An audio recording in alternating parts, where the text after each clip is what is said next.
So mga kaibigan, yan, itong balita sa Politiko, no? Sabi dito mga kaibigan, BP Sara Duterte hindi napapatulan ang pahayag ni FL Liza Marcos. Tungkol ito doon sa interview ni Katunying. So sabi dito mga kaibigan, ayaw na patulan at hindi na magbibigay pa ng reaksyon si Vice President at Department of Education Sara Duterte sa naging pahayag ni First Lady Liza Marcos.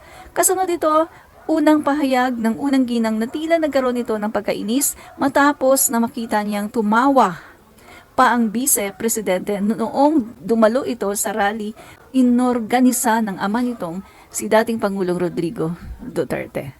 Mga kaibigan, bigyan natin ng komentaryo. Alam nyo guys, hindi kasi ganito ang ugali or karakter ni Sara Duterte. Hindi po siya ganito. Mga kaibigan, si Sara Duterte po ay isang patola. At hindi lang po basta patola. Gumagawa po siya ng mga ways para yung tao, no, na kanyang nakalaban ay talagang mapatanggal niya sa pwesto. Remember mga kaibigan, yung galing mismo sa tatay niya, ang sabi ng tatay niya, si Sara Duterte ang naging dahilan ng pagkatanggal ni Alvarez sa speakership. Kasi trinabaho ni Sara out of her anger dahil sa galit niya. At hindi lang yan, nung panahon na si VP Leni Robredo, mga kaibigan, palagi din niyang binibembang si Vice President Leni Robredo. Maraming mga news, mga kaibigan, mga balita na nagsasagutan silang dalawa. Binabanatan niya ng husto si Leni. Take note, mayor pa lang siya nun. Mayor, hindi pa po siya vice-presidente. So, in short, hindi po ganitong ugali ni Sara Duterte. Dahil si Sara Duterte po ay mapagpatol. Mapagpatol po siya kahit kanino. At pag may mga bagay na parang ayaw niya, nagbibigay agad siya ng statement, no? At kita nyo, mga kaibigan, ilang beses siya na nagbigay ng statement tungkol sa mga foreign policy ng ating Pangulo. Talagang ino-oppose niya. Sinabihan pa niya na yung peace talk is an agreement with the devil. Tapos meron din siyang mga patutsada, no? Sa gobyerno na tungkol doon kay Apollo Kibuloy, no? Na dapat daw patas daw sana, no? Yung mga patutsada niya noon sa Congress at saka sa Senate na dapat daw maging patas. Na yung ginawa daw na investigasyon kay Kibuloy ay isang pandarahas, etc. etc. So, yan po na-establish na natin, si Sara Duterte po ay isang patola. Pumapatol sa lahat ng issue. Tapos ngayon sasabihin, hindi na niya papatulan. Titingnan po natin hanggang saan po, hanggang saan siya makakatiis na hindi pumatol. Knowing the character of Sara Duterte na hindi po niya natitiis na hindi pumapatol. So mga kaibigan, alam niyo ba? Eto, komentaryo ko lang to Alam niyo ba kung bakit parang hesitant si Sara na patulan si F. Elisa? Takot po kasi si Sara. Takot po siya dahil once na pumatol siya at nagsalita siya ng hindi maganda tungkol kay F. Elisa, tapos na ang pagiging DepEd Secretary niya. At nakikita naman niya ngayon mga kaibigan, talagang lumalabas na yung mga government official in support of our First Lady Liza Marcos.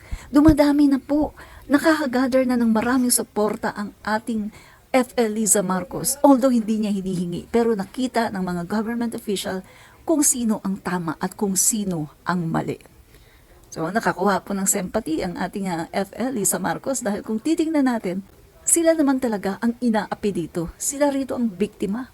Almost 2 years po silang binabanatan ng mga Dutertes at ng mga Didi Sheets at ng mga vloggers ng mga Dutertes.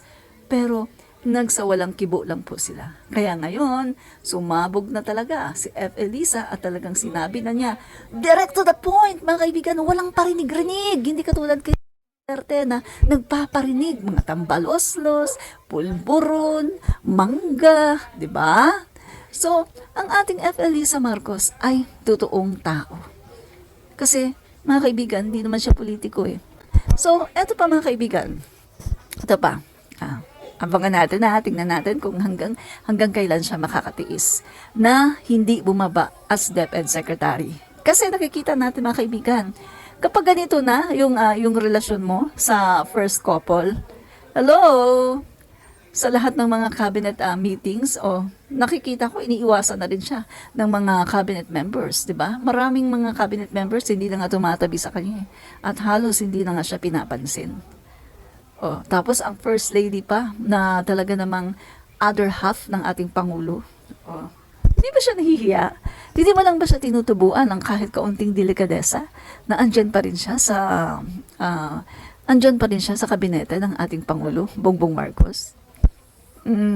Di ba? So, naulit ko po mga kaibigan, hindi po ganito ang karakter ni Sara.